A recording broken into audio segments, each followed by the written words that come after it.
अध्याय 6 श्लोक 46।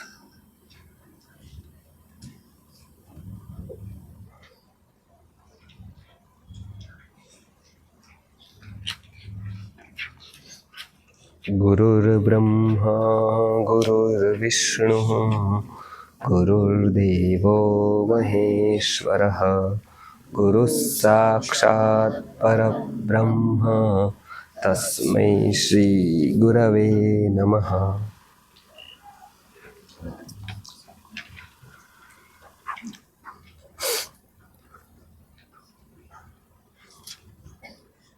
तपस्वीभ्योऽधिको योगी तपस्वीभ्योऽधिको योगी ज्ञानीभ्योऽपि मतोऽधिकः ज्ञानीभ्योऽपि मतोऽधिकः कर्मिभ्यश्चाधिको योगी कर्मिभ्यश्चाधिको योगी तस्माद् योगी भवार्जुन तस्माद् योगी भवार्जुन। ગયા વખતે આપણે સૌથી પહેલું જોયું હતું તપસ્વીભ્યોધિકો યોગી, તપસ્વી કરતાં યોગી શ્રેષ્ઠ છે. બીજું જોયું હતું જ્ઞાની કરતાં પણ યોગી શ્રેષ્ઠ છે. તો તપસ્વી એટલે શું ગીતાની દ્રષ્ટિથી, જ્ઞાની એટલે શું? તપ પ્લસ જિજ્ઞાસા જો થાય તો જ્ઞાનની યાત્રા શરૂ થાય. એમના માટે આપણે બુદ્ધિના 8 ગુણોની વાત ગયા વખતે જોઈ હતી. જ્ઞાન પ્લસ કરુણા થાય તો કર્મ શરૂ થાય. ખાલી જ્ઞાન છે ત્યાં સુધી એનામાં ગતિ નથી. જેવી રીતે ગાડી છે તો ફ્યુલ છે તો ગાડીને ધક્કો આપે છે, નહીતર ગાડી છે માત્ર પણ એ સ્થિર છે. ફ્યુલ છે, એનર્જી છે, એ ધક્કો આપે છે ને. ખાલી જ્ઞાન છે તો આ દીકરો છે, આ એક પુરુષ આકાર છે, નાનું બાળક છે, એટલું ખાલી જ્ઞાન છે સ્ત્રીને તો એમાં કોઈ પ્રવૃત્તિ નથી થતી. પણ એના પ્રતિ વાત્સલ્ય ભાવ આવે તો એ પ્રવૃત્તિ થાય છે. 50 છોકરાઓ છે, આ પણ છોકરું છે, એક રડે 49 રડે છે તાને કાંઈ નથી થતું. પણ એક માત્ર રડવાની કંઈક શરૂઆત કરે છે, રડતું નહીં માત્ર બોલે ત્યાં આને કંઈક થાય છે. એમ કે ઓલા 49ની સાથે આની કરુણા નથી જોડાયેલી, વાત્સલ્ય નથી જોડાયેલું, આની સાથે જોડાયેલું છે. એવું જ પ્રાણી પશુમાં બધામાં જ ફક્ત જ્ઞાન છે ત્યાં સુધી ક્રિયા નથી. ક્રિયાની શરૂઆત ક્યારે થાય છે તો કે કરુણાથી. મારું કંઈક છે એવી જ્યારે ભાવના મમત્વની આવે છે, અથવા તો મારા સાથેનું કનેક્શન કંઈક દેખાય છે, ત્યારે વ્યક્તિ કર્મની શરૂઆત કરે છે. નહીતર શું થાય છે, સત્કર્મોમાં બધાનું હોય એ કોઈનું ન હોય. બધાનું જ હોય છે એ કોઈ એમાં વધારે રસ નથી લેતું, કેમ કે એ મારું નથી. ત્યારે અહીંયા ગીતામાં કર્મનું મહત્વ ખાસ સમજાવવામાં આવ્યું છે. જ્ઞાન પ્લસ કરુણા એટલે ત્યારે કર્મની શરૂઆત થાય છે. માં છે એનામાં શું છે તો કે વાત્સલ્યનો, કરુણાનો ભાવ છે, એટલે બાળક માટે ઘણું બધું એ કરે છે. કરીને એનું સાચું વાત્સલ્ય છે તો ઉપકારનો પણ એને ભાવ નથી કે મેં આટલું બધું કર્યું, એવો ભાવ બી વાત્સલ્યની કમી બતાવે છે. ઉલટું એ રહી નથી શકતી કર્યા વગર. એવું નથી કે એ ઉપકાર કરવા માટે દૂધ પીવડાવે છે, સ્તન્યપાન કરાવે છે, એ સ્તન્યપાન કરાવ્યા વગર નથી રહી શકતી. એટલે સ્તન્યપાનની જરૂર માત્ર બાળકને છે એ અર્ધ સત્ય છે, એ બંનેને જ એટલી છે. એ આને નથી તો એ નથી કરાવી શકતી, કાં તો કોઈ કારણસર નથી થઈ શકતું તો એને રોગ થાય છે, ભાર લાગે છે. કર્મનું પણ એવું જ છે. જ્ઞાન થયા પછી કરુણા ઘટિત થાય તો પછી કર્મ થાય જ છે. એ નિયત છે, એ કરવું પડે એવું નથી, એ કુદરતી પ્રોસિજર મુજબ એ થાય જ. ત્યાં સુધી કરવું પડે. નાનું બાળક હોય તો એને ભણવું પડે, કેમ કે એને ભણવાનું મહત્વ ખબર ન હોય એટલે એને બહારના એક્સપોઝરની જરૂરત હોય, બહારના નિમિત્તો. એટલે 5 લોકો કહે, કાં તો એને પ્રલોભન આપે, કાં તો એને ક્યાંક ફરવાનું કંઈક કરે, કાં તો એને સમજાવે. એટલે પણ એકવાર રસ લાગી જાય પછી એને ભણવું પડે નહીં.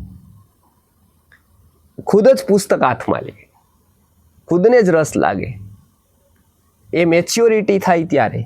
એમ કર્મો, અહીંયા જે કર્મો કહે છે એ ઉત્તમ કક્ષાના કર્મોની વાત છે. કયા કર્મો એવા છે? તો કે વ્યક્તિ સાધારણ રીતે કોઈના કોઈ કર્મો કરતો રહે છે. તો કે એ કર્મોના કેટલા પ્રકાર પડે છે? તો 3 પ્રકાર પડે છે. એક કામ્ય, કામ્ય એટલે વ્યાવહારિક. એમાં તો નથી બહુ લાભ, નથી બહુ નુકસાન. એ કરંટ એકાઉન્ટ છે, કે અત્યારના વ્યવહારના કર્મો. અત્યારે બિઝનેસ કરે છે, અત્યારે મળે છે, અત્યારે ક્યાંક વ્યવહાર સાચવે છે, એ બધા કર્મો કામ્ય કર્મો છે. કામ્ય એટલે વ્યવહારના કર્મો. એ એક પ્રકારના કર્મો છે જેમાં મોટા ભાગનું જીવન આપણું લિપ્ત રહે છે. બીજા પ્રકારના કર્મો છે નિષિદ્ધ, કે જે પાપ કહેવાય છે, કે જે વ્યવહારિક નથી પણ બીજાને નુકસાન કરતા છે. ચોરી છે, એવા જેટલા પણ છે એ બધા પાપ કહેવાય છે. જેવા 10 પ્રકાર પાડવામાં આવ્યા છે પાપના, એ નિષિદ્ધ એટલે ના કહેવાય છે એવા. પછી ત્રીજો પ્રકાર જે પડે એ વિહિત. વિહિત એટલે એનાથી કોઈ મળતું નથી પણ એ વિકાસ માટે, સેવિંગ માટે બહુ જરૂરી હોય છે. વિહિત એટલે જેનું વિધાન કરવામાં આવે છે. જેવી રીતે સ્વાધ્યાય પ્રવચનાભ્યામ ન પ્રમદિતવ્યમ, એ શું થયું? તો કે વિધાન કર્યું. કેમ? તો કે વ્યક્તિ રાગથી પ્રેરિત નથી થતો. જેવી રીતે જમવું જોઈએ એવું વિધાન કરવામાં નથી આવ્યું, કેમ કે વ્યક્તિને ભૂખ લાગે તો એ જમવાનું જ છે. જે વ્યક્તિ રાગથી પ્રવૃત્ત થાય એ કામ્ય કર્મો કહેવાય. પણ એની કોઈ વ્યક્તિને, સાધારણ વ્યક્તિને મહત્તા ખબર ન હોય પણ એને પ્રેરિત કરવામાં આવે એને કહેવાય વિહિત. એટલે વિધિ અનુસાર. તો એ સ્વાધ્યાય, તપ, જપ, જેટલા કર્મો છે એ બધા વિહિત કર્મો કહેવાય. એ વિકાસ માટે બહુ જરૂરી હોય. ભગવદ્ ગીતાને અનુસાર કર્મ સિદ્ધાંતને અનુસાર જન્મ થાય. આપણે ઘણા બધા કર્મો કર્યા છે. ગીતામાં પણ એવું કહ્યું છે કે તાન્યહમ વેદ સર્વાણી નત્વમ વેત્થ પરંતમ બહુની મે વ્યતીતાની જન્માની તવ ચાર્જુન. જેમ બહુ જન્મો મારાને તારા થયા છે એવી રીતે અનંત કર્મો પણ થયા છે. એ કર્મો થયા છે એટલે આપણે અહીંયા છીએ કર્મ સિદ્ધાંતને અનુસાર. એ કર્મ સિદ્ધાંતને અનુસાર ઘણા બધા કર્મો આપણે ભેગા કર્યા, એનું ભોગવવાનું છે. એ બધા ભેગા થાય છે કર્મો ભોગવવા માટે. હવે જો એને અનુસાર કર્મ નથી કરતા તો કર્મ સિદ્ધાંત અનુસાર મનુષ્યનો દેહ મળતો નથી. એટલે 3 કર્મોમાંથી સૌથી વધારે જો મહત્વનું છે તો એ વિહિત કર્મ. કામ્ય કર્મ તો વ્યાવહારિક છે, પશુ પક્ષી બધા જ કરે છે, મનુષ્યો પણ કરે છે. નિષિદ્ધ કર્મો તો પાપી છે કે એક નીચેની કક્ષાના લોકો કરે છે, પણ ઉત્તમ પ્રકારના લોકો કરે છે એ વિહિત. હવે એમાં પણ પાછા કેટલાક લોકો કરવા ખાતર કરે છે, કેટલાક લોકો ટેવથી કરે છે, કેટલાક લોકો તીવ્રતાથી કરે છે. એના પણ પ્રકાર છે. કોઈ સારું કામ બધા એક સરખું નથી કરતા. સારું કામ કોઈ કેવી રીતે કરે છે? તો ક્યારેક ક્યારેક કરે છે. સારું કામ છે, કરી દીધું, પણ નિયમિતતાથી, તીવ્રતાથી સત્કર્મ નથી થતું. ગીતામાં સૌથી ઉત્તમ સત્કર્મ કોને કહ્યું? તો કે જેવી રીતે મારું હું કોઈ કર્મ કરું છું એવી જ રીતે એટલો જ રસ લઈને જ્યારે હું બીજું કોઈ સત્કર્મ કરું છું જેમાં મારો સ્વાર્થ નથી, મારો કોઈ પણ પ્રકારનો ભૌતિક સ્વાર્થ સંકળાયેલો નથી, એ એટલા જ રસથી હું કરું છું. જરૂરી નથી બીજા લોકો એટલા જ રસથી કરતા હોય. એટલે જોજો, સેવાની સિઝન આવે, ઉનાળો હોય, ઓફ સિઝન હોય, એટલે પરા બજાર બધી ફ્રી હોય, એટલે ત્યારે કંઈક વિધવા બાઈ બહેનોને સંચા આપવાનું કામ ચાલુ થાય, નાનું મોટું કંઈક શરૂ થાય. એ ક્યારે? તો કે ઉનાળો આવે ને ફ્રી છે ત્યારે ગરીબ લોકોને જમાડવાનું આયોજન થાય. કોઈક મંદિર ભાડે રાખે, કોઈક હોલ ભાડે રાખે, કોઈક ક્યાંક લોકોને ઝૂંપડપટ્ટી યાદ આવે તો ઝૂંપડપટ્ટીમાં કંઈક. આ બધું ક્યારે? તો કે ઓફ સિઝન ઉનાળાની હોય ત્યારે. ફરી પાછું શિયાળો આવે, ધમધોકાર ચાલવા માંડે, બધા ભૂલી જાય. ત્યારે કોઈ ગરીબ હશે, કોઈને કાંઈ હશે, ત્યારે હમણાં ટાઈમ નથી. એ કહે તો કે નવરાઈ છે ત્યારે કંઈક કરી નાખવું. એક છે સારું, પણ એ સત્કર્મનું બહુ મોટું પરિણામ મન ઉપર નહીં થાય. એ ગરીબ જમી લેશે, એનું પેટ ભરાશે, આપણું મન એનાથી નહીં ભરાય. એ માત્ર બાહ્ય કોઈક ઉપયોગ, બાહ્ય કોઈક ઉપચાર, માત્ર કેવા ખાતર કંઈક થઈ જશે. એ સત્કર્મનું કોઈ મોટું પરિણામ નથી, કેમ કે એટલું ડીપ કરેલું જ નથી. કંઈક લગાડી દેશે, કોઈ કહેશે કે અહીંયા તકતી લગાડી દઈએ, 5,000 આપી દો, તો આપી દે, તકતી તો લાગશે એવી રીતે. એ કર્મનું બહુ મોટું પરિણામ નથી, કેમ કે શા માટે છે એને જ નથી ખબર. એક શું કામ કરવાનું છે, શા માટે છે, એ પેલા લગાડવા વાળાને બી ખબર નથી, આને બી ખબર નથી. પણ એટલી તીવ્રતા આવે. ગુરુજીની એક શિબિર હતી મુંબઈમાં, ત્યારે વિચારો ખૂબ ગમ્યા 5 દિવસ.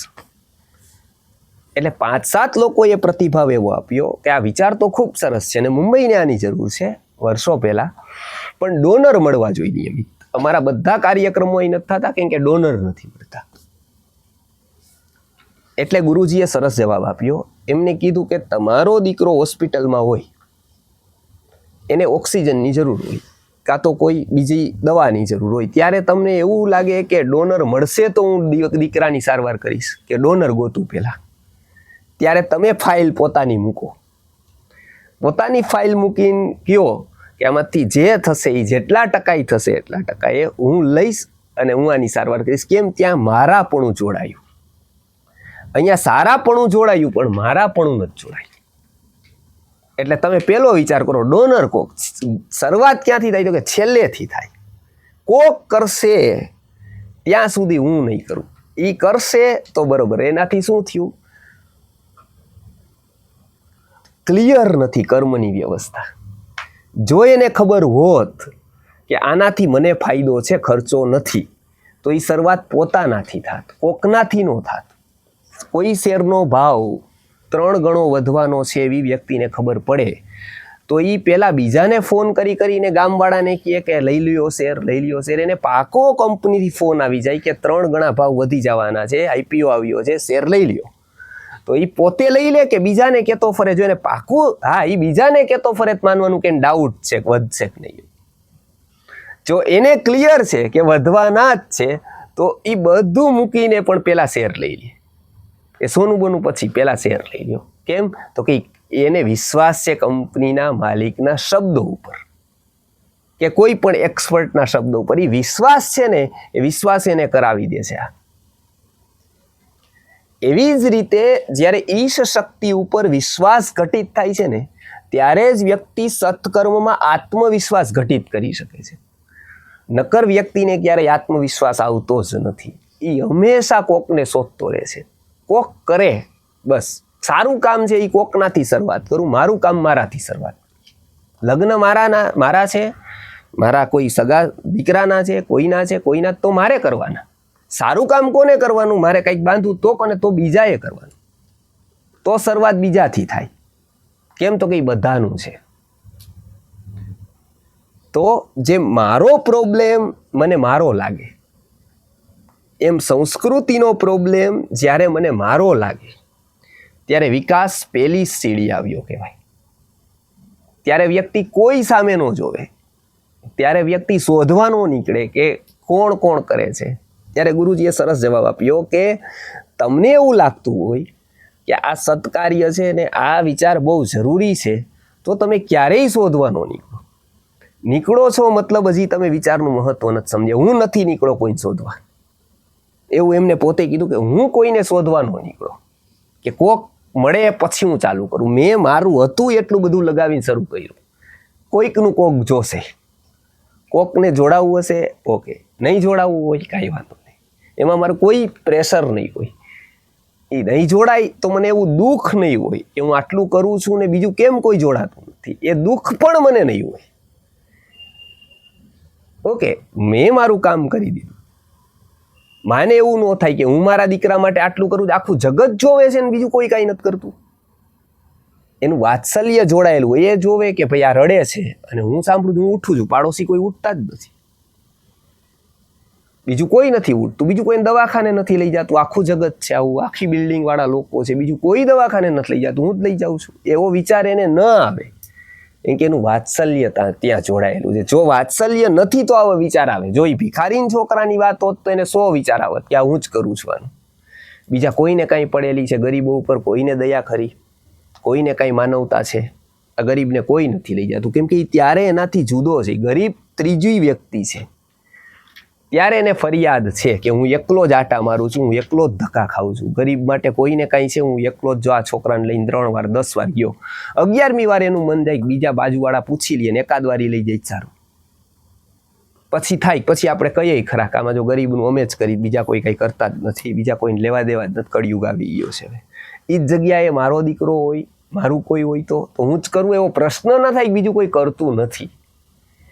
એનું કારણ ત્યાં વાત્સલ્ય જોડાય. વાં એ કનેક્શન વાત્સલ્યનું નથી થતું, એ હંમેશા દૂરનો દૂર જ રહીએ છે. આંગળીથી નખ વેગળા એટલા તો વેગળા જ.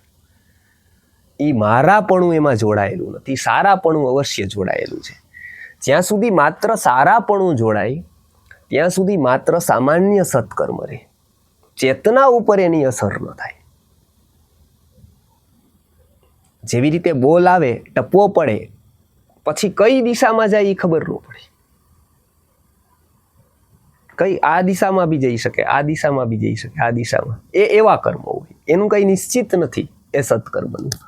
પણ સતુ દીર્ઘકાલ નૈરંતર્ય સત્કારા સેવિતો દ્રઢભૂમિ. પતંજલિ યોગ દર્શનમાં પતંજલિ મુનિએ કીધું છે કે ચિત્તમાં સંસ્કારો કરી શકે, એની ઉપર ઇફેક્ટ કરી શકે એવા સત્કર્મો ક્યાં? તો એમને કીધું કે સતુ દીર્ઘકાલ, એક તો દીર્ઘકાલ સુધી એક સરખા થાય. તો એના માટે ફ્યુલ શું જોઈએ? તો કે શ્રદ્ધાનું જોઈએ. નહીતર વ્યક્તિ કોઈ પ્રશ્ન ઉપાડે કે ન ઉપાડે, મન પોતાનું આ વ્યક્તિનું મન પ્રશ્ન ઉપાડવા માટે લાંબો સમય મનને તકલીફ શું રાખે? શ્રદ્ધા કરવી એ કઠિન. વર્ષોથી લોકો પિક્ચર જોવે તો એમાં એને પ્રશ્ન ક્યારેય ન થાય કે આ પિક્ચર જોઈને મને મળ્યું શું, આ પિક્ચર જોઈને કોનું કલ્યાણ થયું, આવો એનો પ્રશ્ન જ થાય નહીં, કોઈ દિવસ ન થાય. પણ જો એ જ જગ્યાએ નિયમિત ગીતા વાંચે દર શનિવારે કે રવિવારે, તો એને 100% પ્રશ્ન વરસમાં જ થઈ જાય કે આમાંથી મને શું થયું. એનું એ જ મન છે, એનું એ જ પિક્ચર જોવે છે, એ જ બધી જગ્યાએ પાર્ટીઓમાં જાય છે, એને એ ત્યાર પાર્ટીમાં જઈને મન ન થયું હું 100 વાર લગ્નમાં જઈ આવ્યો, 100 વાર આવું જ જોયું મેં, 100 વાર આવું જ નાચવાનું, એકના એક હીરો, એકના એક આ બધી જ વસ્તુઓ, 100 વારે સારું થયું શું? એકનું એક જ જોયું મેં. એને એમાં પ્રશ્ન નથી. બાર બેઠશે, વર્ષોથી ઓટે એની જ વાત ચાલે, સરકારની નાની તેની બધી એકની એક જ વાત હોય. જ્યારથી સમાજ છે ત્યાંથી એકની એક વાત, બારના ઓટે બેસે બેનો, પછી બધી એકની એક વાત ચાલે. એક થાકે જ નહીં, કન્ટિન્યુ 20 વર્ષ સુધી વહુ બનીને આવે ત્યાં સુધી સાસુ બની જાય ત્યાં સુધી વાત એકની એક જ હોય, બીજાનું શું થયું ત્યાં સુધીમાં કોઈ થાકે નહીં. બાજુવાળા કેટલા બધા પાડોશી ફરી જાય, બધું ફરી જાય, એને પ્રશ્ન જ ન થાય કે આ બધી વાત કરીને મને શું મળ્યું, હું સાસુ થઈ ગઈ પણ મને બીજું શું મળ્યું, મેં કઈ ઉપલબ્ધિ કરી, એવું ન થાય. પણ જો કોઈ ગીતા વાંચે કે કોઈક ભણે કાંઈક 2-3 વર્ષ 5 વર્ષ, તો તરત એનું મન પ્રશ્ન કરે કે હવે મજા નથી આવતી, હવે નહીં, હવે શું થયું એનાથી.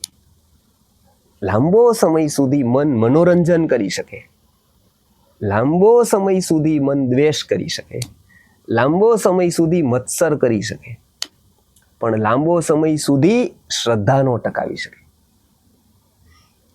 એ જો લાંબો સમય સુધી ટકી જાય શ્રદ્ધા, તો મનનું ટ્રાન્સફોર્મેશન થાય, રૂપાંતરિત થવાની શરૂઆત થાય મનની. ગીતાકાર કહે છે કે આને વિકાસની શરૂઆત કહેવાય.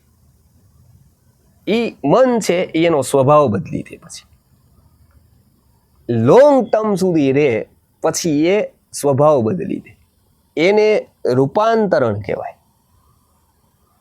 એની અનંત શક્તિ સ્ફુરિત થાય, પછી ત્યાં સુધી ન થાય.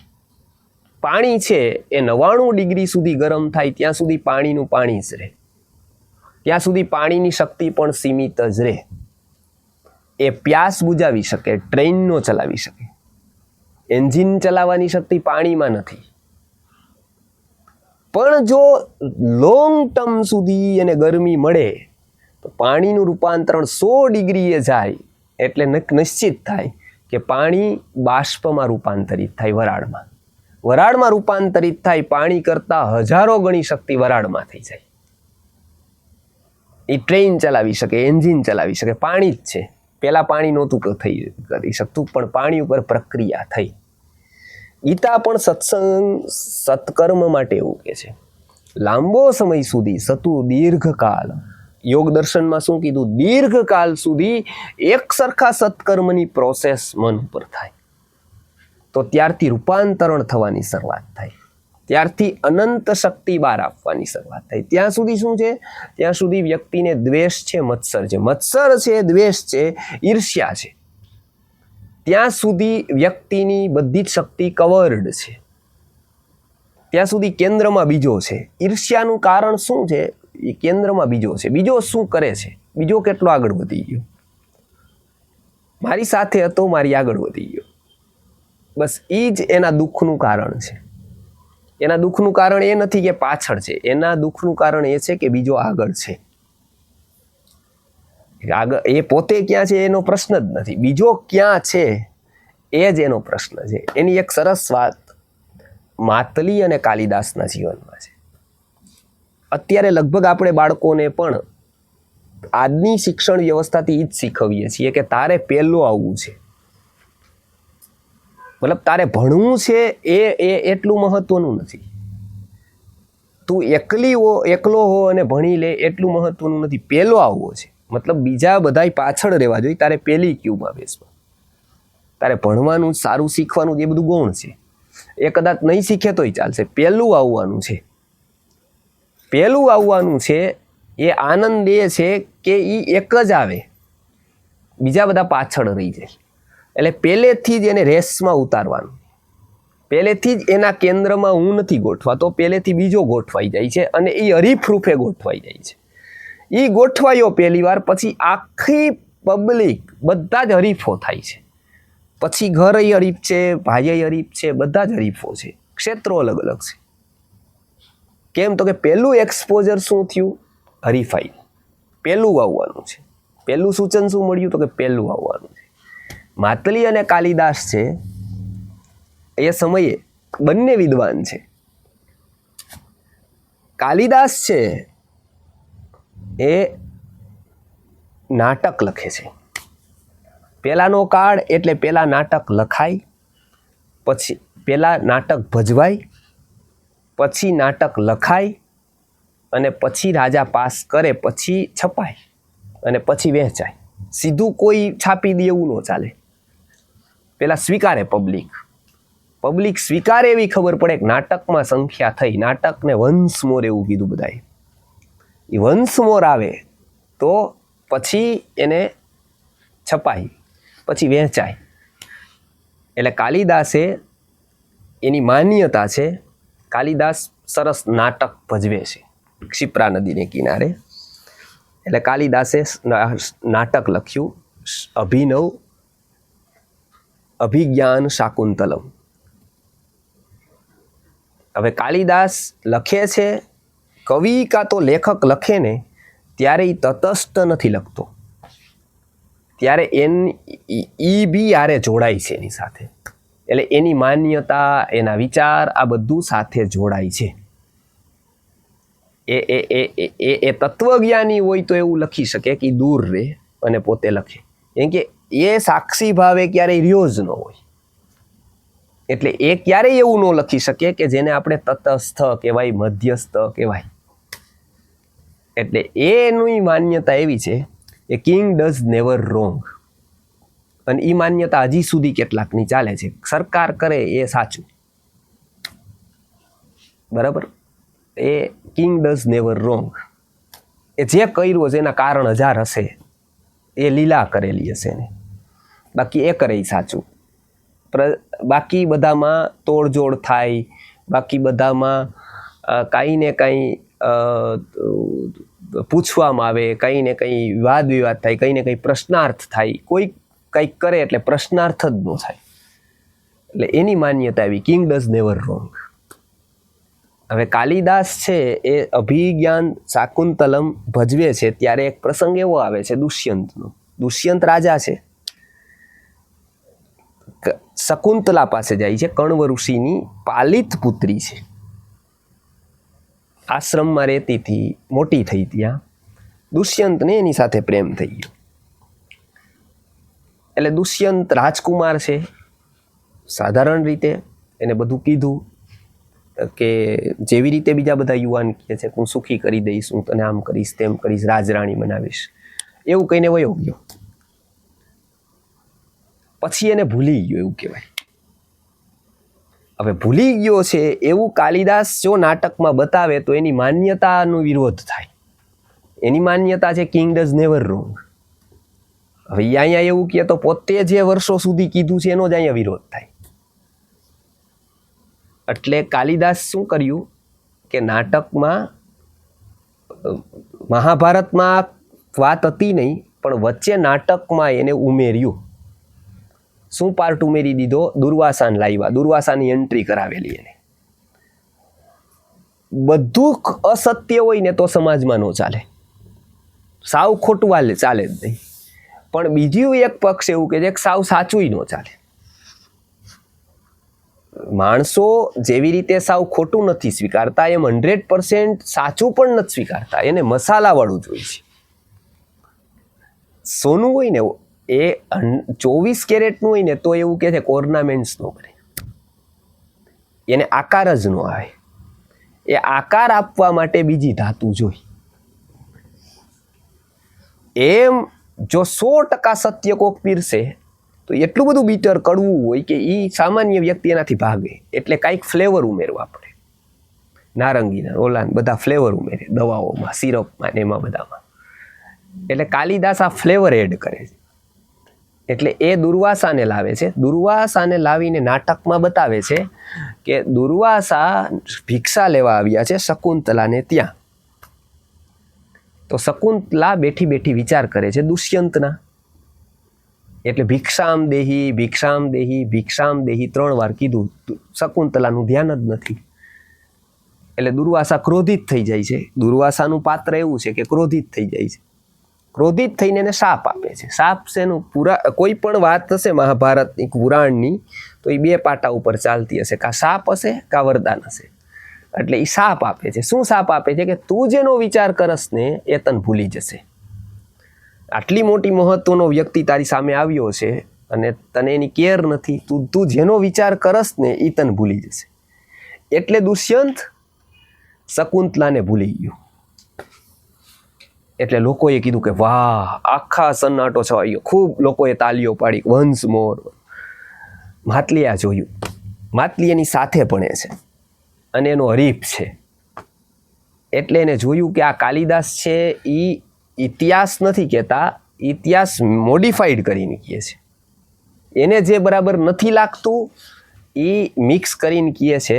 એટલે ખોટું છે, થોડુંક ખોટું કહે છે એ વચ્ચે. પણ પબ્લિક કે વન્સ મોર, વન્સ મોર. આ બહુ સરસ. એકનું એક નાટક 18 વાર ભજવાનું. એટલે આને દુઃખ થયું ખૂબ જ. આને થયું કે હું કેટલું બધું કરું છું, કાલિદાસ ખોટું બોલે છે ને પ્રસિદ્ધ થઈ જાય છે. એટલે આને પણ એક નાટક લખ્યું અભિનવ શાકુંતલમ. એમાં 100% સત્ય પીરસું બધું. જેવી ઘટનાઓ છે એવી બધી બતાવી. પબ્લિક નો થઈ. નાટક ફેલ ગયું એટલે છપાણું નહીં. એક તો પેલું 18 વાર રિપીટેડલી ભજવાણું અને સંખ્યા ખૂબ થઈ. બધી જગ્યાએ વન્સ મોર, વન્સ મોર. એક જગ્યાએ ભજવાણું તો બીજેથી આમંત્રણ, બીજેથી ત્રીજેથી ચોથે.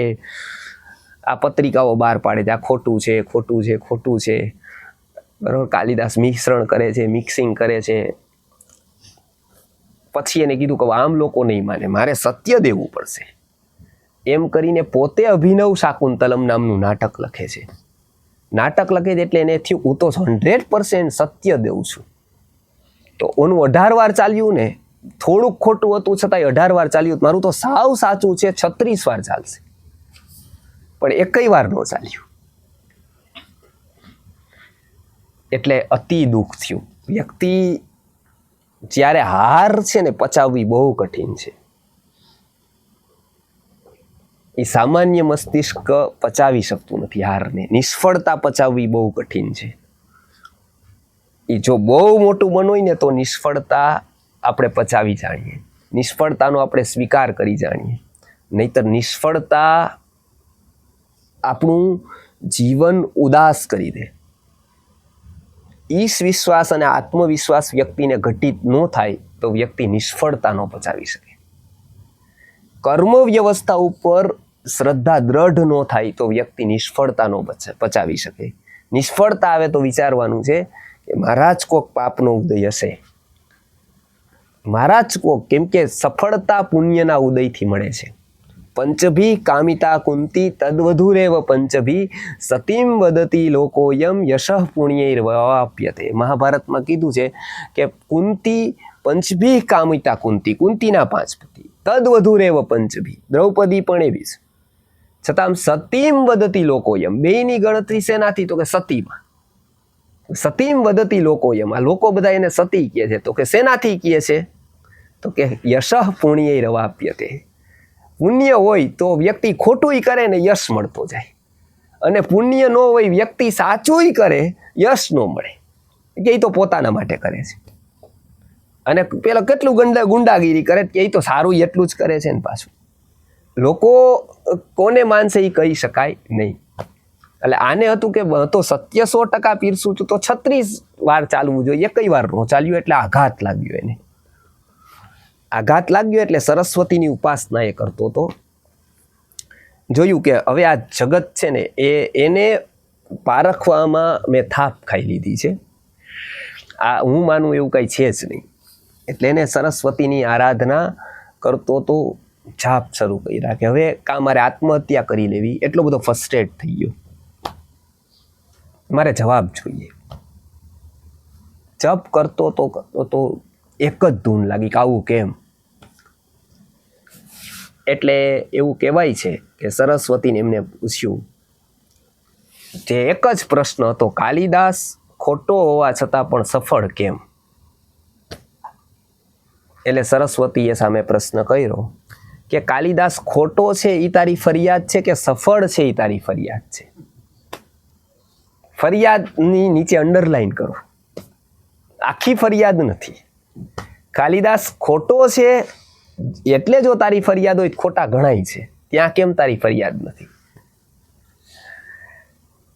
કાલિદાસ ખોટો હોવા છતાં સફળ છે ને, જો એ નિષ્ફળ હોત તોય તને વાંધો નહોતો કાંઈ,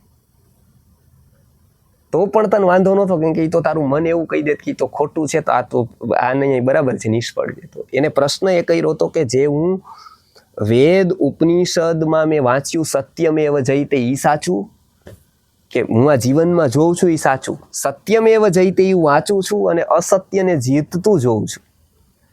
ખાલી અસત્યને જીતતું નથી જોતો, સત્યને હારતું જોઉં છું.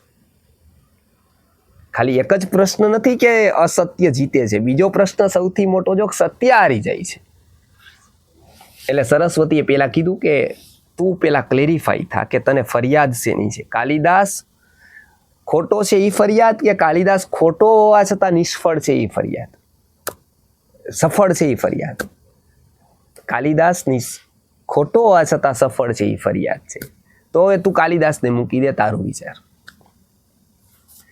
તારો પ્રશ્ન તું એવું કરસ કે કાલિદાસ ખોટું પીરસું અને એ 18 વાર સફળ થયો ત્યારથી તારી ફરિયાદની શરૂઆત થઈ અને એનો અંત હજી નથી આવ્યો. એ ફરિયાદો વધતી રહી જ્યારે તારું એક પણ વાર લોકોએ સ્વીકાર્યું નહીં.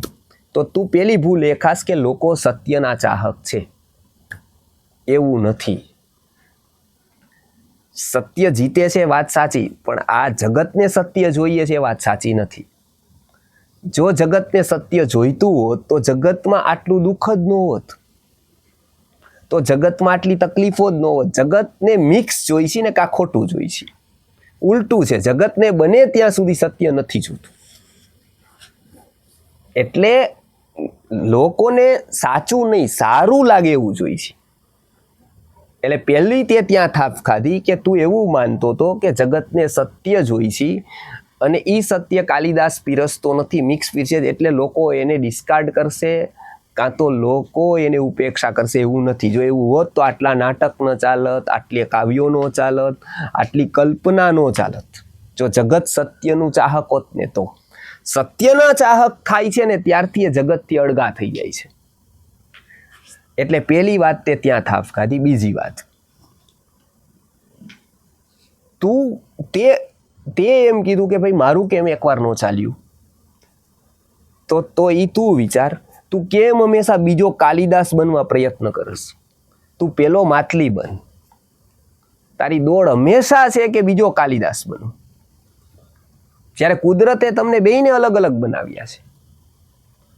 એને અભિજ્ઞાન શાકુંતલમ લખ્યું, તે શું કામ અભિનવ શાકુંતલમ લખ્યું એની કોપી કરીને?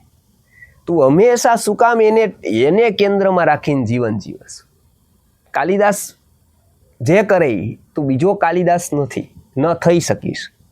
તું પેલો માતલી બન, બીજો કાલિદાસ નહીં. એટલે ત્યારથી એવું કહેવાય છે કે એને આત્મનિરીક્ષણ કરીને જોયું કે હા, કાલિદાસ બનવા જ હું પ્રયત્ન કરતો, જે મને કુદરતે બનાવ્યો જ નહોતો. એટલે મારી શક્તિ હું પહેચાની નહોતો શકતો. મત્સર હતો મને. મત્સર હતો એટલે હંમેશા દોડ હતી કે હું કાલિદાસ જેવો થાવ. કાલિદાસ અભિજ્ઞાન શાકુંતલમ લખીને સફળ થાય કેમ કે એ શૃંગાર રસ પીરસી શકે છે, અને તું શૃંગાર રસ નહીં પીરસી શકે કેમ કે તારો શૃંગાર રસ છે જ નહીં, તારો કરુણ રસ છે. એટલે ત્યારથી એવું કહેવાય કે શિક્ષણ જગતનું એક રત્નજડિત વાક્ય સરસ્વતીએ કીધું કે બાળક કોઈના જેવું બનવા સર્જાયેલું જ નથી. એ બીજું કાંઈ નહીં બને, એ જે બનશે એ પેલો બનશે. કુદરતે એને બધી રીતે ડિફરન્ટ બનાવ્યો છે. એને બીજાની ઓળમાં, બીજાની હરીફાઈમાં, બીજાની લાઈનમાં લઈ જવાની જરૂર જ નથી. ત્યારથી માતલીએ ભવાદભૂતિ એટલે કે મત્સરની ભસ્મ કરી દીધી. ત્યારથી કીધું કે આજથી કાલિદાસ મારા જીવનમાંથી પૂરું થઈ ગયું. કાલિદાસ જે કરે એ મારે કોઈ લેવા દેવા કાલિદાસ સાથે નથી. કાલિદાસ જન્મ્યો ત્યારે પણ કાલિદાસને ઓળખતો નહોતો. આજ બી કાલિદાસ સફળ થાય, કાલિદાસ આગળ વધે, મને કાંઈ વાંધો નથી. હવે એને સ્વતંત્ર કરુણ રસ જે પોતાનો હતો ત્યાં સુધી એની પાસે મત્સર હતો, ત્યાં સુધી દોડ હતી, ત્યાં સુધી કેન્દ્રમાં કોઈ બીજો હતો એટલે એનું પોતાની નિજતા નહોતી આવતી. આજ જે દરેક વ્યક્તિની એવી સ્થિતિ છે. દરેક વ્યક્તિ પાસે ઈર્ષ્યા છે, મત્સર છે, એટલે દરેક વ્યક્તિ બીજા જેવો થવા પ્રયત્ન કરે છે, એટલે એની નિજતા ક્યારેય પ્રગટતી જ નથી. પછી માતલીએ જોયું કે કાલિદાસ નથી સપોઝ, તો હું કોણ છું? તો એને જોયું કે એનો રસ છે કરુણ. પછી કાલિદાસ જે શૃંગારક રસમાં પ્રેમ ચિતરતા હતા, એ આને કરુણ રસમાં પ્રેમ ચિતરવાની શરૂઆત કરી. એટલે એને કાવ્ય લખ્યું, એનું નામ નાટક લખ્યું, એનું નામ છે ઉત્તર રામચરિતમ. રામ અને સીતાનો પ્રેમ હતો એ ઉત્તર રામચરિતમાં દેખાયું કે એ પ્રૌઢતાનો પ્રેમ હતો. અને ત્યારથી સાહિત્ય જગતમાં એની કાલિદાસ કરતાં વધારે પ્રસિદ્ધિ થઈ. ઉત્તરે રામચરિતે ભવભૂતિર વિશિષ્યતે. એ ભવભૂતિ એનું નામ માતલીનું પડ્યું કેમ કે ભવાદભૂતિ, એને મત્સરની રાખ કરી દીધી. હવે એના જીવનમાં બીજો ગયો, હવે કોઈ છે જ નહીં. હવે જે છે એ હું છું. ઈર્ષ્યા અને મત્સરથી વ્યક્તિ મુક્ત થાય ત્યારે વ્યક્તિની નિજતા પ્રગટ થાય.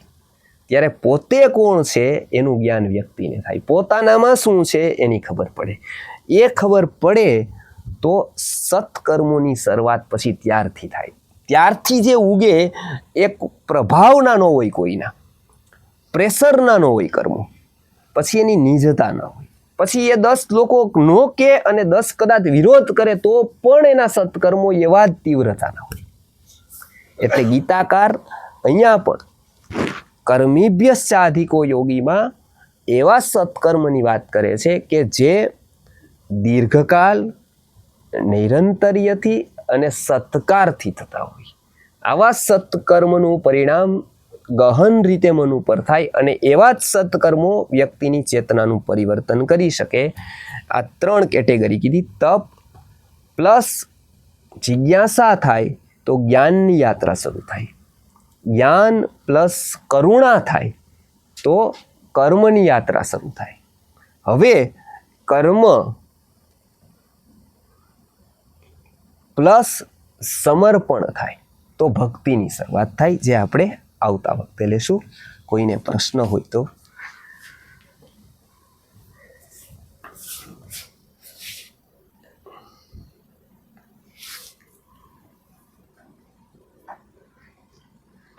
એકવાર આપણે એવું કીધું કે આત્માનું જ્ઞાન છે એ જ ખાલી સમજવા લાયક છે, બાકી બધું જે જગત છે અજ્ઞાન છે. એ ગીતાનો કયો શ્લોક છે?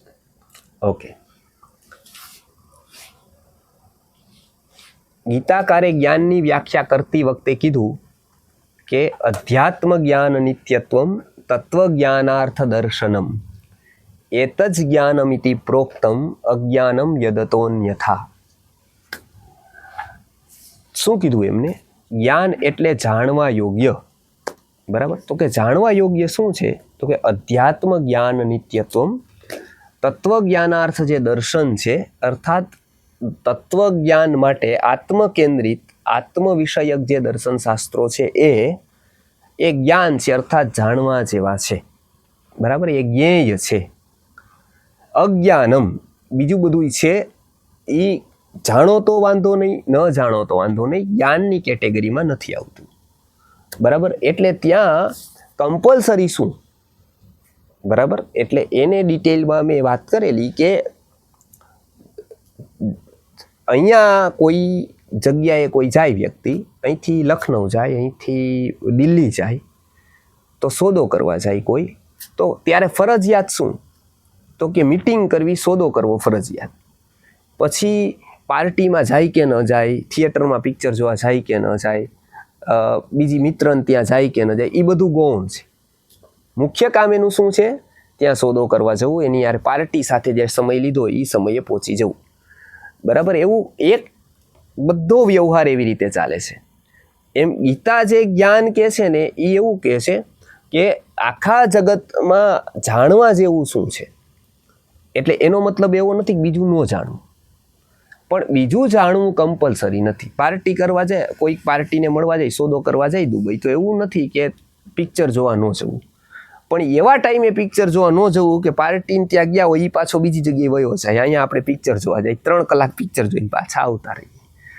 માહિતી માટે જે જીવન વેડફે છે એ એવું કરે છે કે જે વાસ્તવમાં જાણવા જેવું છે એને એ સમય નથી મળતો. સપોઝ એ ક્યાંક સોદો કરવા ગયો દુબઈમાં, કોઈક પાર્ટીને મળવાની, એ સમયે 3 થી 6 ની પિક્ચરની ટિકિટ લીધી, પેલો વ્યક્તિ 3 થી 6 માં મળવાનો, તો એ 3 થી 6 એ પૂરી કરીને આવ્યો. ત્યાં ઓલો કે હું તો હવે સિંગાપોર નીકળી ગયો, તો એ પિક્ચર જોઈને પાછો અહીંયા આવ્યો. બરાબર, એટલે દુબઈ પિક્ચર જોવા ગયો, એવું થયું ને. તો એવું કરે છે જે માહિતી માટે આ જીવનનો ઉપયોગ કરે છે, એમાં ભરતૃરી પણ કે છે પ્રાપ્યમામ કર્મભૂમો ન ચરતી મનુજા યસ તપોમંદ ભાગ્ય. એટલે ગીતાના આ શ્લોકમાં જે જ્ઞાનનું મહત્વ બતાવ્યું છે એ આ શ્લોક છે. અધ્યાત્મ જ્ઞાન નિત્યત્વમ તત્વજ્ઞાનાર્થ દર્શનમ એત જ જ્ઞાનમિતિ પ્રોક્તમ. એમાં જ્ઞાનનો અર્થ જ્ઞેય એટલે જાણવા જેવું, અને અજ્ઞાનમ અધ્યાય ઓલમોસ્ટ 13. અને આવી 6 જગ્યાએ વાત કરેલી છે, એક જગ્યાએ નહીં. અલગ અલગ રેફરન્સમાં ભગવદ્ ગીતામાં આવી 5-6 જગ્યાએ વાત કરેલી છે કે જ્ઞાનનું મહત્વ શું છે, એટલે કે આ બધા તત્વોનું મહત્વ શું છે. એટલે એ ઉપર આપણે વિચાર કરવો જોઈએ કે એક્ઝેક્ટ જ્ઞાન એટલે શું. આવી 6 જગ્યાએ ભગવદ્ ગીતામાં અલગ અલગ રેફરન્સમાં આ મહત્વ બતાવેલું છે. બીજું જ્ઞાની સમજાઈ ગયું, તપ સમજાઈ ગયું, પણ જુદું જુદું એવા કરે છે. કે તું યોગી બન, તો ક્યારેક કે સમત્વમ યોગ મુચ્યતે, યોગની વ્યાખ્યાઓ જુદી જુદી. યોગી એટલે આમ પરફેક્ટ યોગી બન એટલે શું યોગમાં? એક જ યોગ શબ્દ ગીતામાં 2-3 રીતે પ્રયુક્ત થયો છે. પહેલું સમત્વમ યોગ ઉચ્યતે, એટલે સમતા રાખવી એ જ યોગ કીધો છે. એ વ્યાવહારિક વ્યાખ્યા કરેલી છે. યોગીનો અર્થ જોડાયેલો એવો અર્થ છે. યુજ ધાતુથી યોગ શબ્દ બને છે, બરાબર, જે ભક્તના અર્થમાં અહીંયા લીધો છે, બરાબર. યુજ, હા, અહીંયા ભક્તના અર્થમાં છે. અહીંયા જે અર્થ લીધો છે એ કેવી રીતે લીધો છે કે સપોઝ કર્મ છે, એમાં એક જોડાયેલો છે અહંકાર, કેમ કે કર્મમાં પોતે કર્મ કરે છે તો એનામાં અહંકાર જોડાય છે. ગીતાકાર સમર્પણને માને છે, એટલે બધી જગ્યાએ શું કહે છે કે યત કરોશી યદશ્નાસી યજ્જુહોસી દદાસ્યત યત પશ્યસી કૌંતેય તત્કુરુષ્વ મદર્પણમ મય્યેવ મનાધસ્ત્વ મયી બુદ્ધિ નિવેશય નિવસિષ્યસી મય્યેવ અતૌર્ધુમ, એમાં પણ મયી, બરાબર, ઓમાં પણ તત્કુરુષ્વ મદર્પણમ, બરાબર. એટલે બધી જગ્યાએ સમર્પણનું મહત્વ બતાવેલું છે. અહીંયા યોગીનો અર્થ એ કર્યો છે કે જે કર્મ જેના સમર્પણના લેવલે છે, બરાબર, એ ઉત્તમ સ્થિતિ માને છે. કેમ? તો કે બીજી બધી જગ્યાએ એનો અહંકાર જોડાયેલો છે. અહંકાર જોડાયેલો છે એટલે એ ગમે તે છે એ વ્યક્તિનું સમષ્ટિગત કર્મ નથી, વ્યક્તિગત છે. જ્યારે અહંકાર છે ત્યાં સુધી વ્યક્તિનું જે બી કર્મ છે એ વ્યક્તિગત છે. અહંકાર નાશ થતા શું થાય છે કે એ સમષ્ટિગત થાય છે. સપોઝ એડ્રેસ છે, બરાબર, તો એ એડ્રેસ જ્યાં સુધી તમારું છે ત્યાં સુધી બધા જ જે પાર્સલ આવશે એ તમારા ઉપર આવશે, બરાબર છે. કોઈ પણ વસ્તુ આવશે તમારા ઉપર આવશે, પણ જ્યારે એડ્રેસ પૂરું થઈ ગયું ત્યારે સમષ્ટિગત આવશે. એવી રીતે અહીંયા જે યોગીનો અર્થ અતિ વ્યાપક અર્થમાં સમર્પણ જેને કર્યું છે એવી, એટલે એને પોતાનું કાંઈ નથી.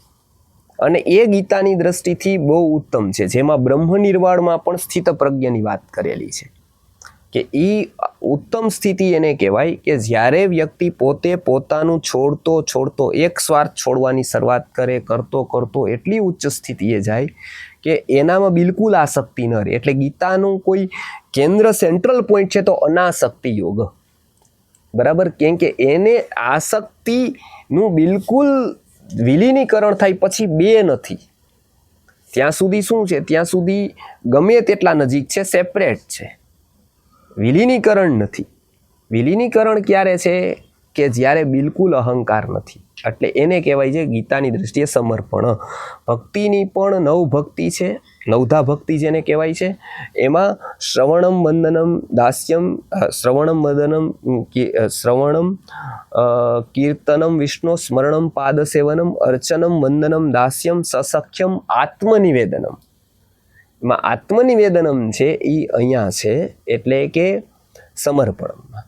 એટલે બધી જગ્યાએ જે ગીતાકાર યોગ શબ્દ મોટે ભાગે આવે છે ને, યોગી એ ભક્તના અર્થમાં છે, અને એક યોગની વાત આવે છે એ સમત્વના અર્થમાં છે. અહીંયા તો યોગી એટલે ભક્ત, એટલે આપણે પાછો જેને ભક્ત કહી એ નહીં, બરાબર. આપણે જેને ભક્ત કહી છીએ તો એવા નહીં. એટલે એના 3 ભાગ થાય છે, એક જ્ઞાન, એક કર્મ અને એક ભક્તિ. ભક્તિના પેટમાં જ્ઞાન અને કર્મ સમાઈ જાય છે, કેમ કે એ વગર ભક્તિની સ્થિતિ જ ઘટિત નથી થતી. એના વગર એ સ્થિતિ જ નથી આવતી. એટલે પહેલા જ્ઞાન, પછી કર્મ અને પછી ભક્તિ, એટલે કે સમર્પણ. સમર્પણ માટે કંઈક હોવું જોઈએ, બરાબર. એટલે એ હોવું જોઈએ એ કર્મ. તો એ કર્મ ક્યારથી થાય તો કે જ્ઞાનથી. એટલે એનાથી ભક્તિની જે વાત કરે છે ને એ સાધારણ રીતે ગીતાનું એટલે નથી ખબર પડતી, કેમ કે એ અતિ ઉચ્ચ સ્થિતિની વાત કરે છે કે જેમાં સમર્પણ છે અને છતાંય સક્રિયતા છે. સક્રિયતા હોવા છતાં સમર્પણ છે. એટલે નહીતર શું થાય કે વ્યક્તિને કાંઈ જોતું નથી તો એ કાંઈ કરે નહીં, પણ અહીંયા બધી જ ક્રિયા અને કૃતિ દેખાય, પણ માત્ર ફળ ન દેખાય. એને કાંઈ કરવું હોય એવું ન દેખાય. એટલે એ બે વિરુદ્ધ ગુણો જ્યાં દેખાય ને ત્યાં સમજવામાં થોડી તકલીફ પડે, બરાબર. એટલે જે ચરિત્રો એક સરખી લાઈનના ગુણોવાળા છે ને એને સમજવામાં તકલીફ ન પડે. લાઈક બુદ્ધ, તો બુદ્ધને કોક ચોર મારે, ચોક ચોરી કરી લે, અંગુલીમાલ ચોરી કરી લે, બુદ્ધની ઉપર કોઈક અત્યાચાર કરે તો એ સીધી લીટીના ગુણો બુદ્ધમાં છે. એટલે આપણે પ્રિડિક્ટ કરી શકીએ કે બુદ્ધ છે એ ચોરને જવા દેશે, બરાબર, ચોરને ક્ષમા આપી દેશે અને પ્રયત્ન કરશે કે ચોરનું હૃદય પરિવર્તન થઈ જાય, બરાબર. આપણે આવું કરી જ દઈએ અને આવા 10 ઉદાહરણ હોય તો 10 આપણે કહી દઈએ કે બુદ્ધ આવું કરશે, મહાવીર આવું કરશે, બરાબર. બુદ્ધ અને મહાવીર વિષય આવું કહી શકાય અને દુર્યોધન વિષય કહી શકાય. સપોઝ અંગુલીમાલ દુર્યોધન પાસે જાત તો શું થાત એ પણ કહી શકાય. એ પ્રિડિક્ટેબલ છે કેમ કે બધાના ગુણ એક લીટીના છે એટલે પ્રિડિક્ટેબલ છે. તમારી ગતિ આમ જાઓ, આ રોડ ઉપર જ જતા હો તો પ્રિડિક્ટ કરી શકાય કે આ સીધા કાલાવર રોડ ઉપર જ નીકળશે, આ ગાડી લઈને જાય છે સીધા જ જાય છે, બરાબર, તો કરી શકાય. કૃષ્ણમાં 2 વિરુદ્ધ ગુણનો સમન્વય થયો એટલે દુર્યોધન વિશે પણ પ્રિડિક્ટ કરી શકાય કે દુર્યોધન પાસે સપોઝ અંગુલીમાલ આવે શું કરે દુર્યોધન, એ કહી શકાય. અંગુલીમાલ બુદ્ધ પાસે આવે લૂંટવા વાળો તો બુદ્ધ ક્ષમા આપી દે એ બી કહી શકાય, એનું પ્રિડિક્ટ. કૃષ્ણ પાસે પ્રિડિક્ટ ન કરી શકાય. કૃષ્ણ એને હોઈ શકે જવાબી દે, કૃષ્ણને હોઈ શકે મારી બી નાખે, ટૂંકમાં આ બંને થઈ શકે, બરાબર. આ બંને સંભાવના છે કે એના વિશે કહી ન શકાય શું કરશે, બરાબર. કેમ તો કે બંને ગુણો વિરુદ્ધ છે એવા કર્ણમાં છે. શૌર્ય અને ઉદારતા એકમાં ન જોવા મળે ક્યાંય. જે શૌર્યવાન હોય એ ઉદાર ન થઈ શકે, ઉદાર હોય એનામાં એટલું બધું શૌર્ય ન આવે. 2 વિરુદ્ધ ગુણો કર્ણમાં 2 એક સાથે છે. કર્ણ એવો શૂરવીર હોવા છતાં પણ એવો ઉદાર છે, એવો ઉદાર હોવા છતાં એવો ખુમારી વાળો છે કે કર્ણ પોતાના બાણેથી હારવું પસંદ કરશે, કોકના બાણેથી જીતવું નહીં.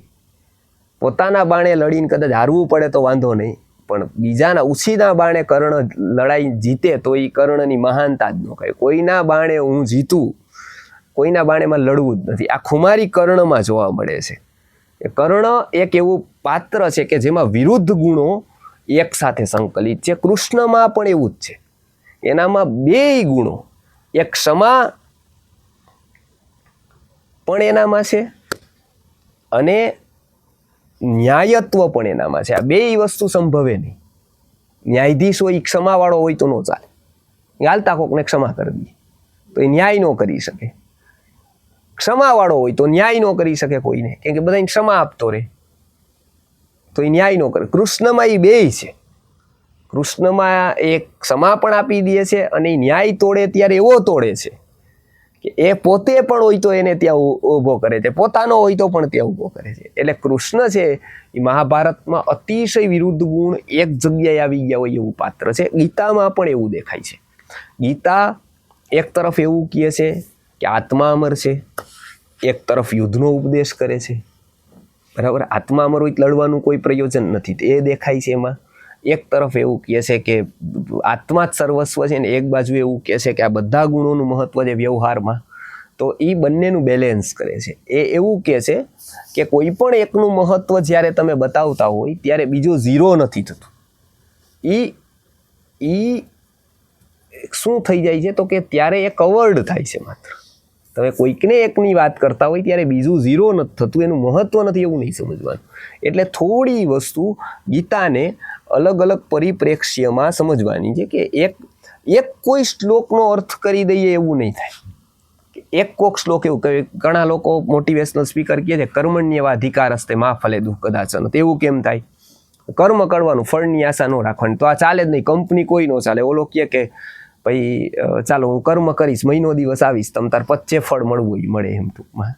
પેલા ડિસાઈડ કરીને જ કરીએ, પેલા કોઈ સોદો કરીએ ડિસાઈડ કરીને તો વેપાર હાલે. તો પણ એને ખબર નથી કે ગીતા કર્મણ્યવાધિકાર હસ્તે મા ફલે શું કદાચનમ ક્યાં કર્મની વાત કરે છે અને કયા પ્રકારના કર્મોની. આ તો પેલો CA કહે કે ભાઈ આવી રીતે પેલું ટેક્સેશન છે 30%, તો 30% રેશિયો હોય તો અમે શું કરીએ? પણ એ 5000ના પગારવાળા માટે છે જ નહીં.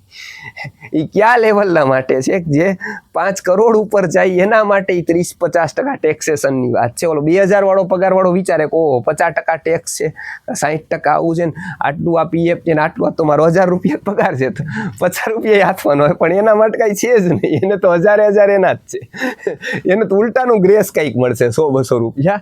આ કોના માટે છે? તમારું બેલેન્સ ઉપર જાય, ટર્નઓવર તમારી બેલેન્સ ઉપર જાય ત્યારે ઉપરના નિયમ બધા લાગુ પડતા જાય. કર્મણ્યેવાધિકાર હસ્તે મા ફલેષુ કદાચ, ને એ ઉપરના કર્મો તમારા ગયા ત્યારની વાત છે. આવી વ્યવહારિક કર્મની વાત ગીતાને કહેવાની જ કાંઈ જરૂર નથી. તો પણ એનું લેવલ જ એ છે, કેમ કે એને કર્મ એટલે શું એવું વેદાંતનું ચિંતન ક્યારેય કર્યું જ નથી. એને તેમ કે જે નોકરી ધંધો કરીએ, બીજી જગ્યાએ લખાણનું કામ કરીએ, અને પત્રમાં પેપરમાં કોલમ લખીએ, એ કર્મની અહીંયા વાત છે. કેમ કે બીજું કર્મ તો હોય શકે કોઈ, એવી એને ખબર જ નથી. એટલે એ એમ કહે છે કે આવું કોઈ દિવસ હોય, કર્મણ્યેવાધિકાર હસ્તે મા ફલેષુ કદાચ. અને બીજું કર્મ, વેદાંત કર્મ શેને કહે છે? તો એ કર્મની શરૂઆત ક્યાંથી માને છે, ક્યાંથી કર્મ ઊભું થાય છે, એની વેદાંતમાં વિચાર છે. કર્મનો કર્મ બ્રહ્મોદ્ભવમ વિદ્ધિ. ગીતામાં પણ શું કીધું છે? કર્મ બ્રહ્મોદ્ભવમ વિદ્ધિ. એટલે આ એક કર્મનું આખું ગણિત છે, એ સમજાય. એટલા માટે નહીં સમજાય તો પ્રયત્ન કરવાનો, બીજા શ્લોકના રેફરન્સ જોવાના. એમાં એક તો એ વ્યવસ્થિત થશે. ખાલી એક લીટીમાં એ ઇઝી નથી. એટલા માટે આખું વેદાંત છે એને પરસ્પરમાં સંકલિત કરવા માટે. કેમ કે પરસ્પરમાં વિરોધ ખૂબ છે. પ્રશ્નો થાય બધાને કે અહીંયા આવું કીધું તો અહીંયા કેમ આવું કીધું, અહીંયા આવું કીધું તો અહીંયા કેમ આવું કીધું.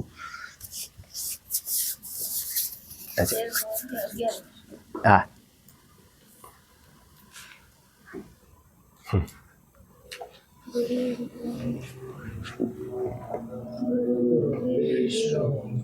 गुरुदेवो महेश्वरः गुरु साक्षात् परब्रह्म तस्मै श्री गुरुवे